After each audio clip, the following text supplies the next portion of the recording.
It's a computer-generated world where you see and move and feel. Will real life ever be the same? It was more than 100 years ago that Lewis Carroll wrote about Alice's trip through the looking glass. Now, that fiction has become a reality, or you might say a virtual reality. The year is 1838. Queen Victoria has just taken the throne, slavery is abolished by the British Empire, and Charles Dickens publishes Oliver Twist. Meanwhile, at King's College London, British scientist Charles Wheatstone is working on something that, unbeknownst to him, will change the world nearly 200 years later, and possibly destroy it. Well, that's just a bit dramatic.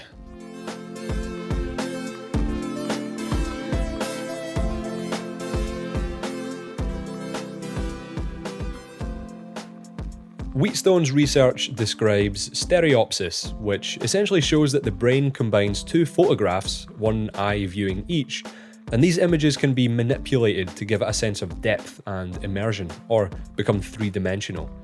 And this enabled him to create the earliest type of stereoscope, using mirrors to reflect printed images into the user's eyes at 45-degree angles through a set of looking glasses.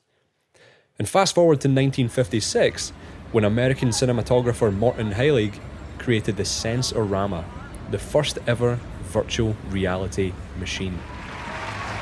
Imagine, the kind of booths you sit in at the supermarket to get a photo taken for your passport, except it's a mini cinema. Heilig's machine had 3D video, audio, vibrations, smell, and even wind effects. Unfortunately, only 6 films were developed for the Sensorama. No one saw this as the future, and no investors saw Heilig's vision of virtual reality. No! God, please, no! No! The films were expensive to make. They required a full-colour 3D camera during times where most households had a single black and white TV. And the only luck he had with investors is when he filmed a raunchy experience with a New York belly dancer having the Sensorama machine squirt out cheap perfume whenever she was near the camera. What do you think about that, Rue? That sounds exactly like the 3D Sense you get at Odeon, and I'm not entirely sure how popular that is today. Do or they have 4D smell? Sense, even. Do they have smell in that? Yeah, they've got smell, wind, humidity, and movement. Do the chairs move? Yeah. Oh, I've never been there. That sounds great. I don't know. I don't know if it would put you off what you're watching. I've been on there's like a Shrek ride at the Universal Studios in Florida, and it's kind of like that, like a 4D Shrek experience. And this is going back to like 2013 or 2014 or something like that. And that was good stuff, that technology. But now it's kind of like, oh. I don't know. I went on the Star Wars simulator. That's kind of like that. The things on the arms. So it's like a big arm holds the booth, and then it moves you around. And then you think you're in a ship, and the whole thing shudders. That's pretty cool. But I just mean cool. For like a film, perhaps. A bit much. That for like 2 hours. Yeah. Yeah. 2 hours of just like, Jesus Christ. Flailing on, hanging for dear life. Yeah. Welcome to the episode, guys. This is It's Anonymous podcast, episode 10. I'm Ryan, and this is Rue. Different format this time. So stick with us and tell us what you think. While in the next few years, Heilig pioneered the notion of head-mounted virtual reality with the Telesphere mask. It was essentially strapping a huge screen to your face with low resolution. And while the commercial market never took off, the next couple of decades saw immense investment in VR from the military. What if soldiers could fight wars without being there through a VR headset, or have superhuman perception when piloting aircraft? So in 1979, this drove innovation to the point of integrating VR with the Vital helmet. This was a state-of-the-art head-mounted display for pilots that tracked their eye and head movements. And while unfortunately conflict and war drives innovation and technological development, this set the tone for further integration of our physical bodies with computer simulations. I remember people talking about this. I didn't think it was as early as 1979. Oh yeah? Yeah, I've seen it. I've seen like a documentary that was talking about it, but I didn't realize it was as long ago as that. That if they want to fire a rocket, they look at the at the other the other plane, and it locks on rather than having to actually move the plane into being able to lock on. I was going to say, I bet this was inspired by the X-Wings firing proton bombs into the Death Star. That's when did Star Wars come out? Was that before or after? Yeah, I think the original Star Wars was the early 70s. Yeah. Oh, so they were like, I want that in my plane. Yeah. I mean, yeah, it tracks.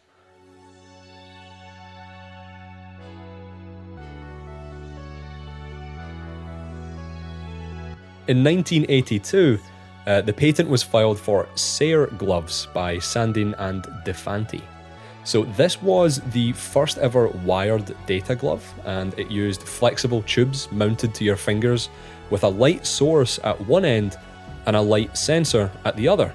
And as your fingers bent, the amount of light that hit the sensors varied, which of course provided a measure of finger flexion, which could then be used to control computer software. All it takes is a special helmet and a glove, and you're off. You're gone, John. Your history. So in 1985, a company called VPL Research were the first to sell, quote unquote, VR goggles and gloves. 1985. They developed what was called the Data Glove, and it was based on the Sayre glove, and the iPhone head-mounted display. $500? That is the most expensive phone in the world. No, not with the letter I. This was iPhone, like EYE.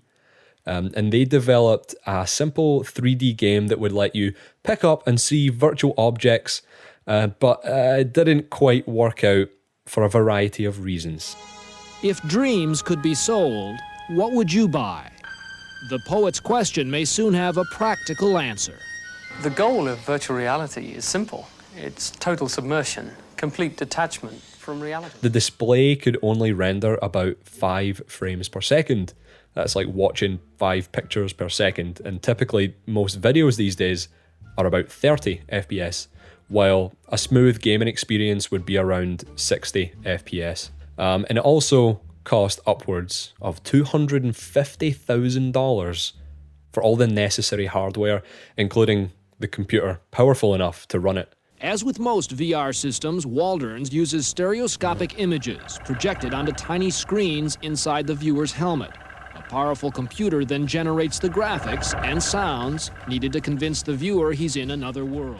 The standard consumer games console in that decade was, you might remember it, the NES, the Nintendo Entertainment System, which ran 2D games like Super Mario, Street Fighter, things with like 5 pixels on the whole screen.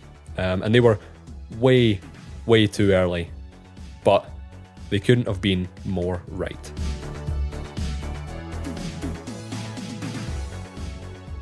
Do you know what the purpose of the Data Glove was? Was that for games, or was it just for regular kind of... So this wasn't for games. This was basically a proof of concept. What you could do is control a slider on a screen.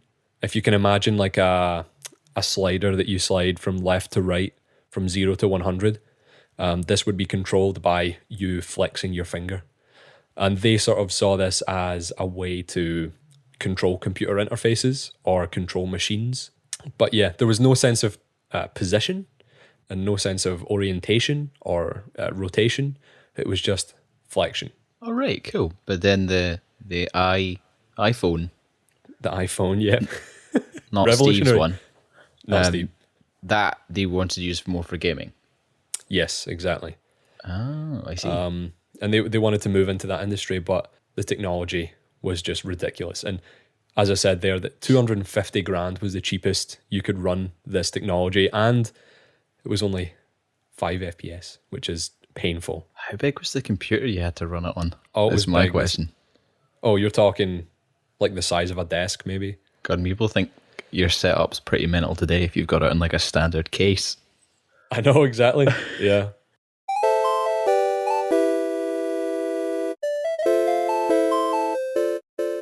So fast forward to to 1995. The video game revolution is happening. So based on the success of the Game Boy 6 years prior, Nintendo teases and releases the Virtual Boy, what they claim to be a revolutionary step forward in virtual reality gaming, transporting you into the worlds of, Mario, Metroid, Doom.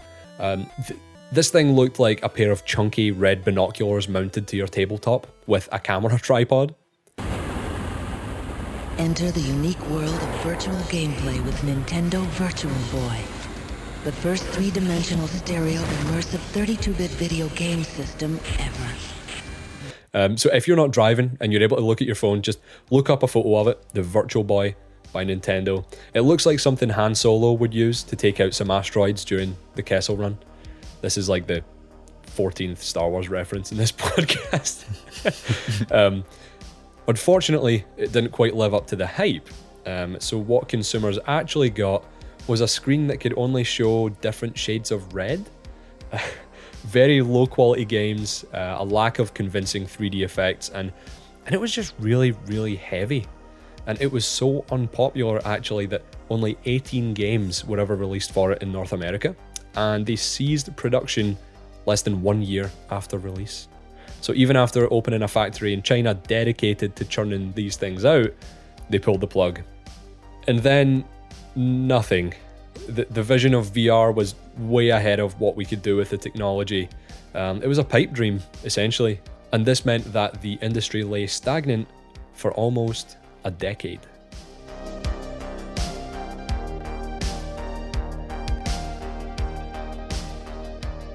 I've seen stuff on the Virtual Boy before. It was so weird that you had to sit it on a table in front of you and then lean into it to look. Yeah. Which must have caused the most neck strain a person can have. Oh, I never even thought of that. The posture behind it must be awful. Because it didn't come with a strap like you'd maybe see headsets today with. It stood on the table upright, and the tripod is really short as well. It's not adjustable to a comfortable seating position. Yeah. Which is weird to see from, a company that saw mobile gaming through the Game Boy, and that was the biggest revolution ever, really. And then they just straight downhill with VR. Yeah, it's interesting, the whole life of Nintendo, isn't it? Pioneering with the NES. You've got the Game Boy, portable gaming, and you've got the Wii U, but we don't talk about that.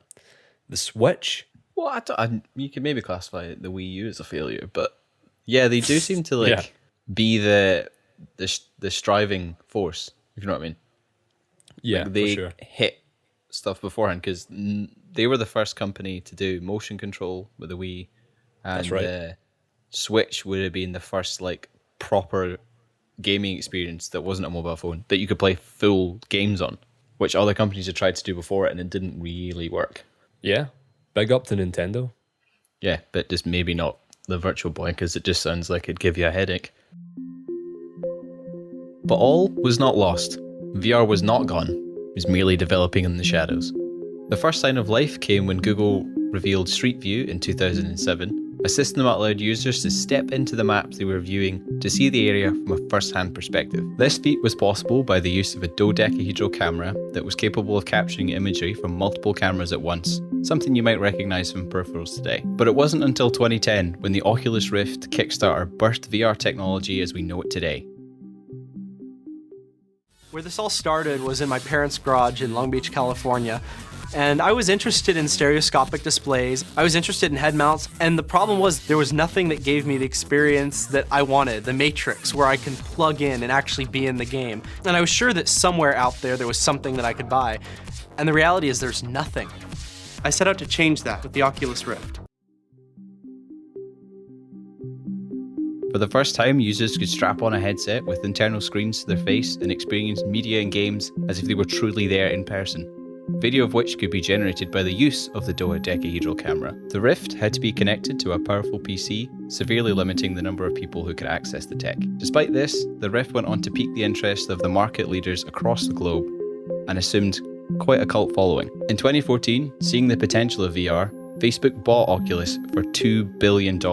Mark Zuckerberg states that phones are the platform of today, but he's getting ready for the platform of tomorrow. This year also saw other established companies dipping their toes into the promising virtual pond. Google released Google Cardboard, a make-it-yourself cheap headset edition for mobile devices. PlayStation announced Project Morpheus, a VR accessory for the PS4. And Samsung announced Gear VR, a high-quality VR headset intended to be powered by their Galaxy range of phones. VR had become more accessible to more members of the public, but not all major players decided to take the same route. Microsoft divided itself from the pack when they announced their project HoloLens, an augmented reality headset that rather than simulating a virtual environment like VR, it would layer simulation on top of the real world, the likes that had only been seen in sci-fi films.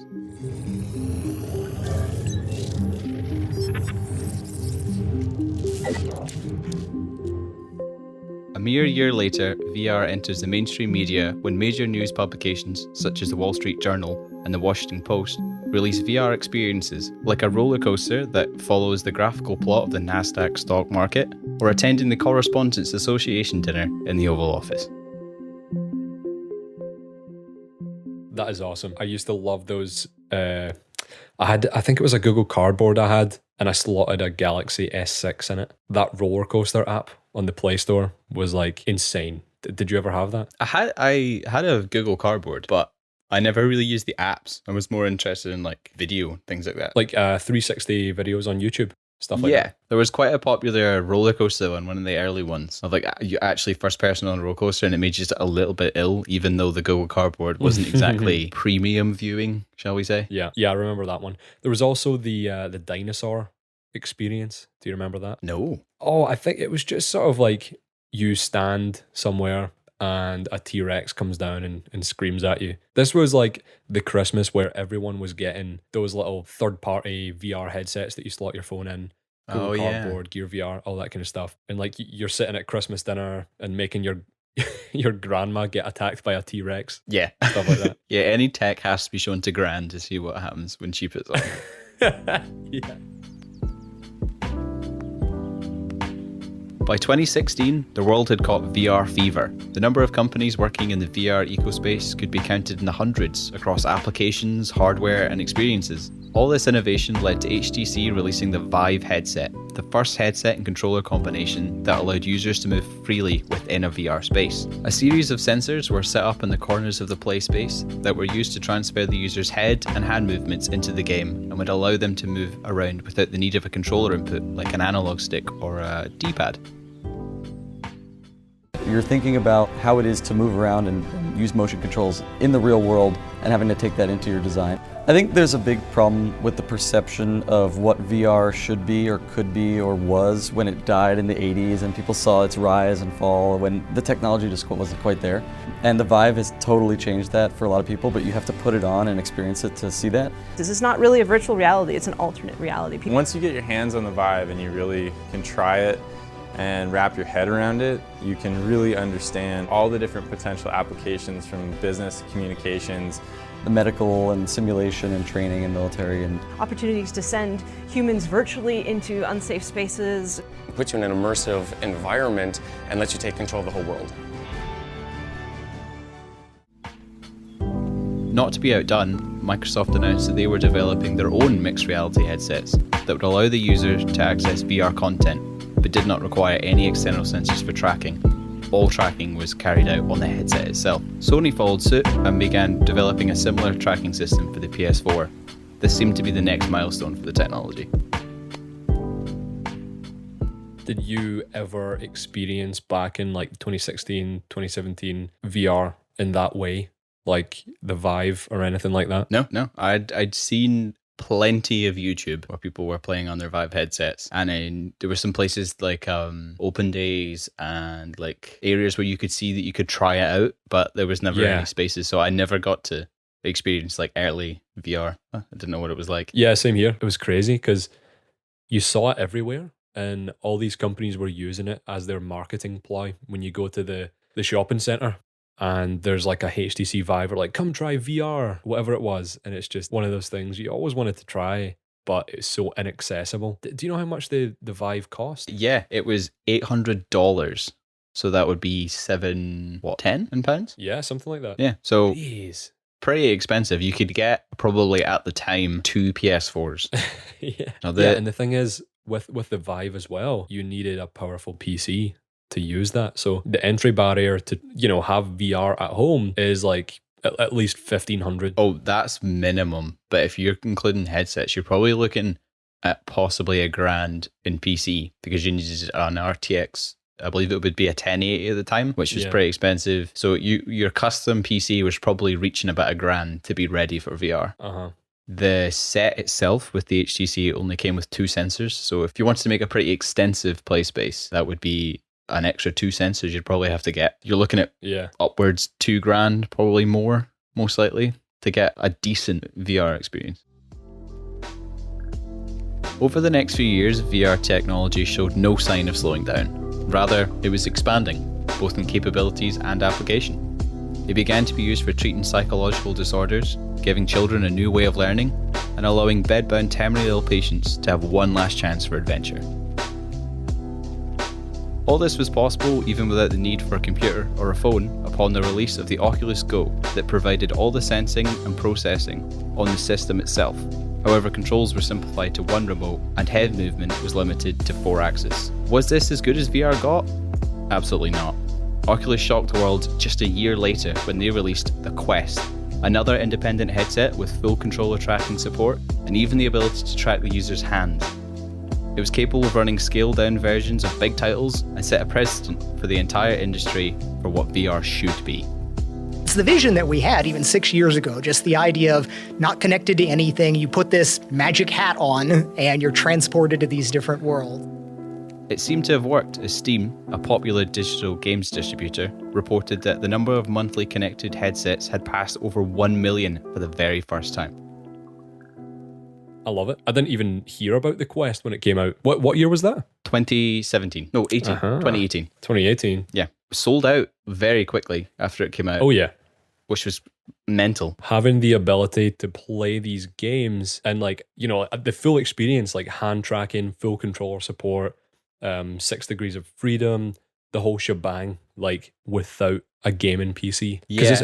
It's all about, as soon as Facebook took over Oculus, it's all about lowering that entry barrier to get as many people on the platform playing VR as possible in the whole world. Yeah, I'm thinking you maybe didn't hear about it because there weren't a ton of AAA titles. So there were bigger titles on there, obviously, but none of the heavy hitters of VR at the time were on it. So it's probably why the Vive was still what most people would use when you're watching videos or reviews or whatever. That's right, yeah, because as you said there, these are dumbed down versions of the the VR games you play on PC, because the Quest runs on Android. Yeah. Developers have to port their games that would usually be running on expensive computer hardware and dumb down all the graphics and all that sort of stuff to be able to run on a little thing on your face. It's the same as strapping a phone to your face, just slightly more sophisticated, shall we say. Yeah.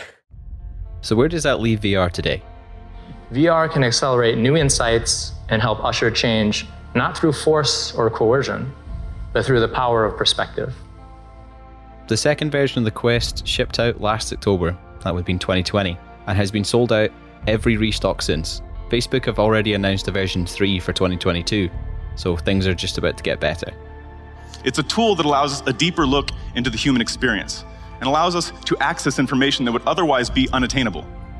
New peripherals such as shoes, walking machines, and gloves appear on funding websites constantly.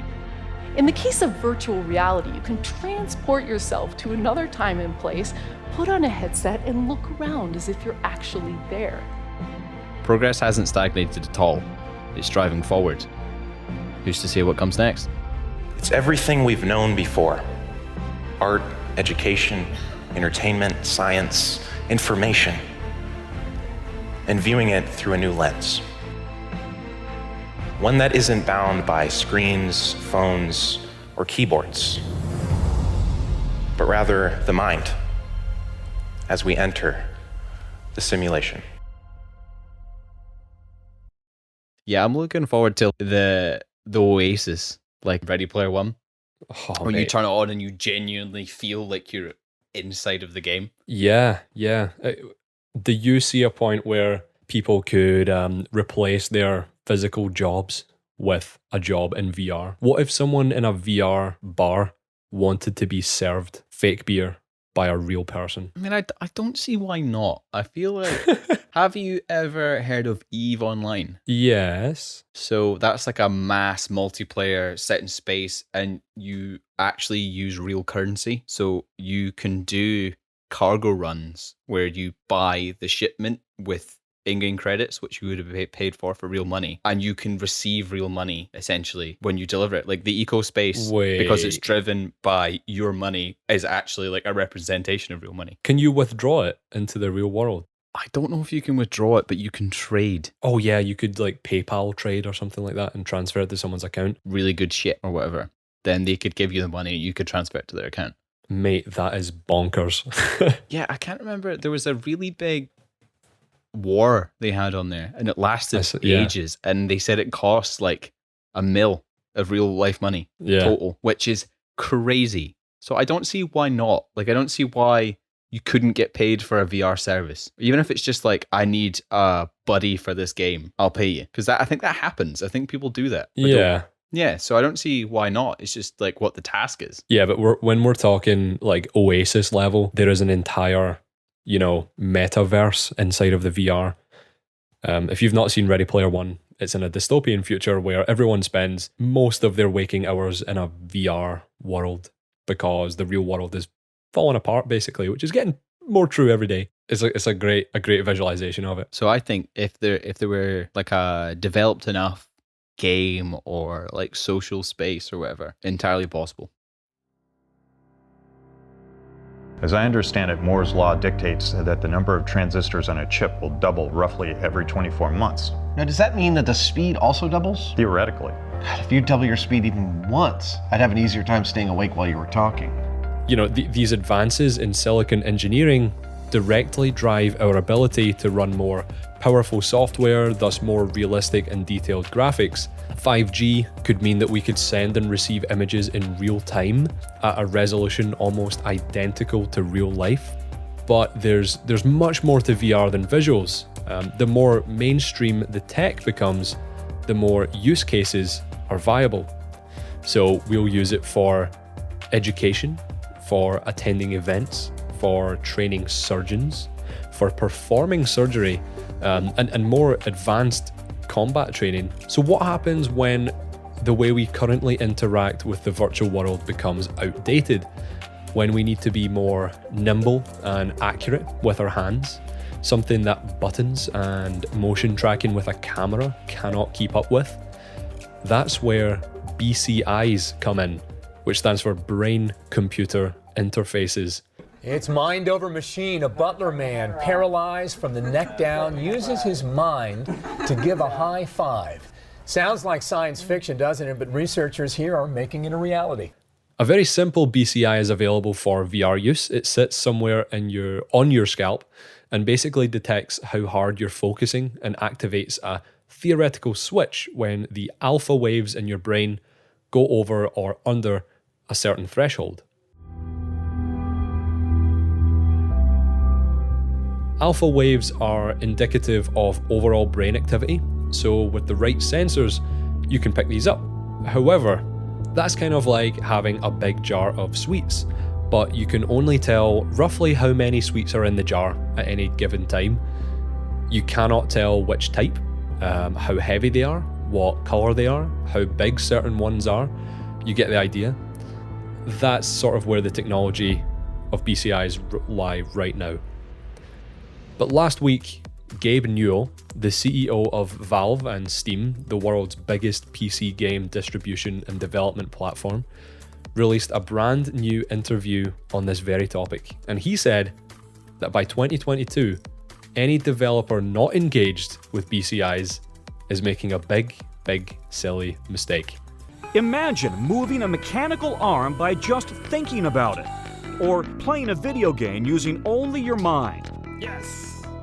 Although it may seem like science fiction, scientists and engineers have been developing this technology for decades. Imagine if you could change your settings, navigate a menu, pick up items, interact with a virtual world without moving a single physical muscle. What if the software knew exactly how you were feeling? Happy, sad, anxious, excited, bored, and then the software adapted itself. But what if advertisers knew that their ad bored you? What if you were taking an online class and your teacher knew you weren't paying attention just from your brainwaves? Can you imagine getting personalized Amazon recommendations based on what you were thinking the night before? Yeah, I feel like Amazon already does that to me. How though? I don't know. Any little conversation I have, it pops up instantly.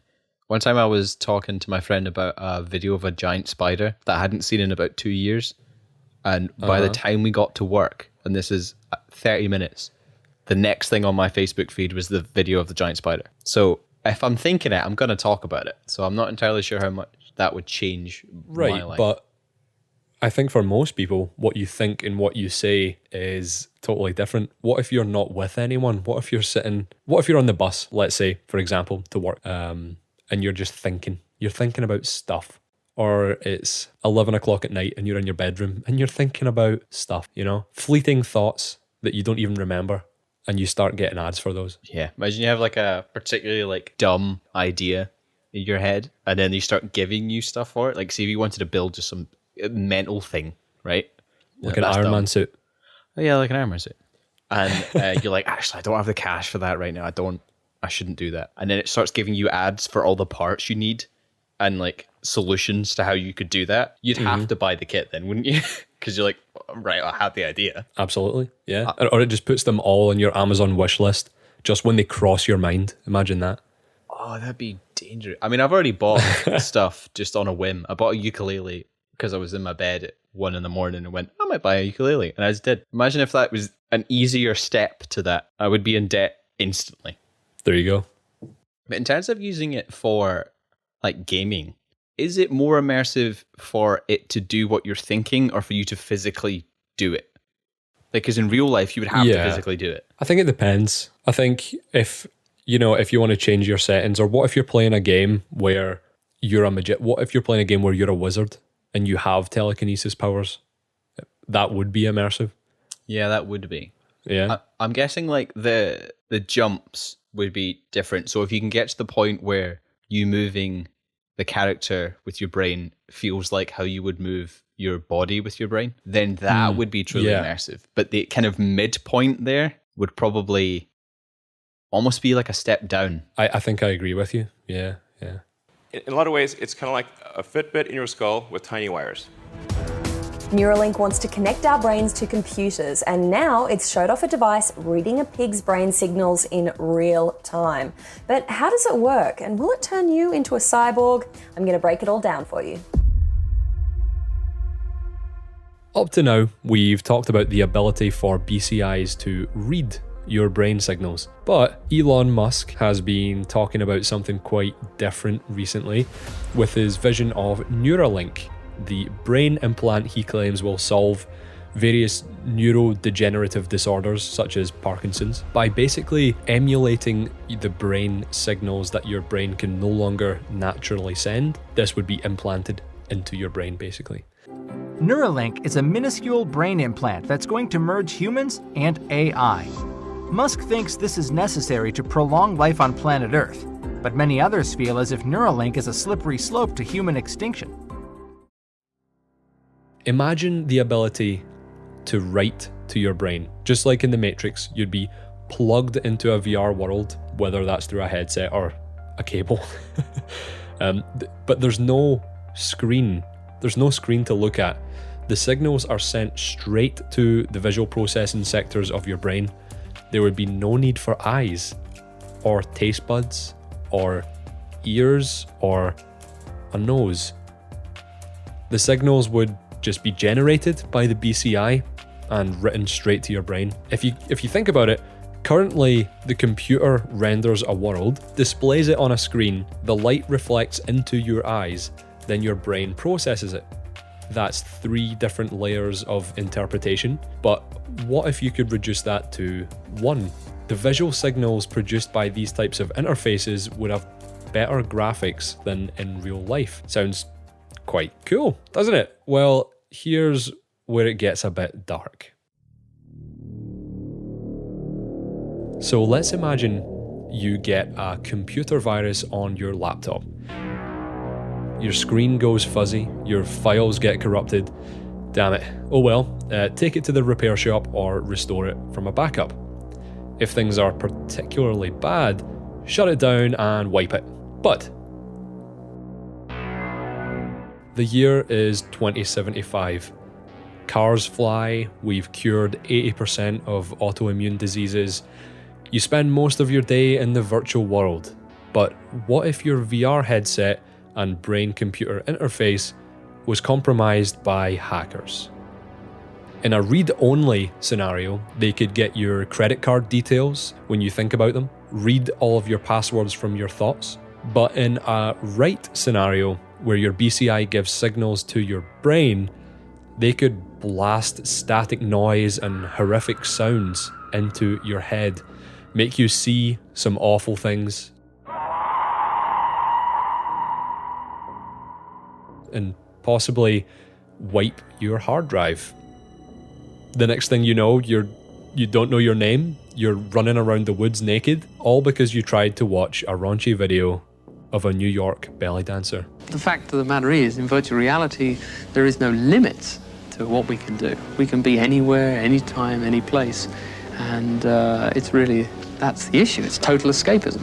This might be a turning point for the human race. We might be going inward towards an artificial experience. Elon Musk dreams of an eventual symbiosis between humans and artificial intelligence, but in 50 years, just because we can, doesn't mean we should. But as AI develops, will we even have a choice?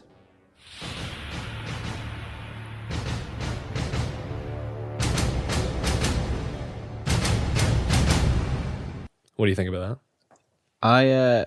I remember a similar story when they came up with pacemakers that you could calibrate and check wirelessly. Oh. So what they would do is they'd have a little transmitter and receiver. They'd sit that on top of where your pacemaker is placed, and you'd get a connection that way. And then that way they could monitor if it was working right, if there's any problems. They could collect data from it if it was tracking your beat, to see if it was regular, that kind of stuff. Okay. So really clever decision that you could do it wirelessly, and that's fine. It helps the person who's got the pacemaker, it helps the doctor. Great invention. But because you can make that connection, if a hacker can get into that connection, they could kill you instantly. And that was like a big thing when that technology was around, that you could technically, if you could get the signal close enough so that it could pick it up, gone. So the fix for that, I believe, is that it has to be very, very close for a connection to get picked up. Yeah, that's like the modern day version of what I'm proposing here. Yeah. That's mad, yeah. But if BCI's the way that this seems to work, I imagine you'd have a network, because you'd have to update in some way, shape or form. Well, yeah. And I don't know. I always thought that if you try and... The brain is already complex. It's crazy. And we don't even understand even a small percentage of it. Mm-hmm.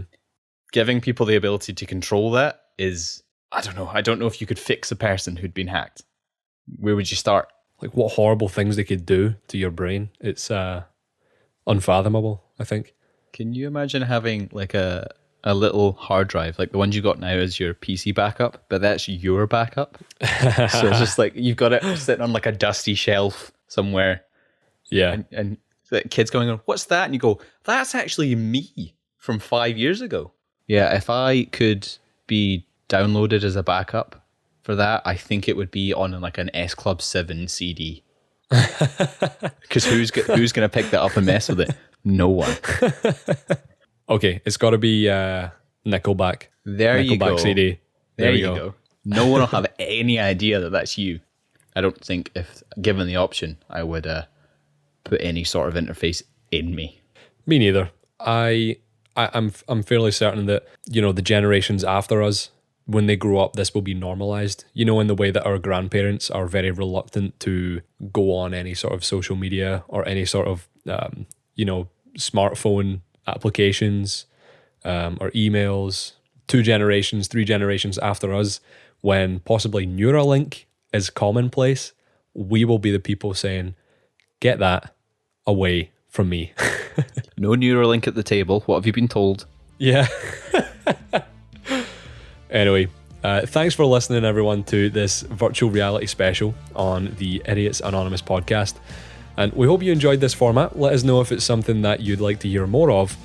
And who knows, maybe at this rate, you might be able to stream episode 500 straight to your brain. Oh, I hope not. Me too. That would be awful.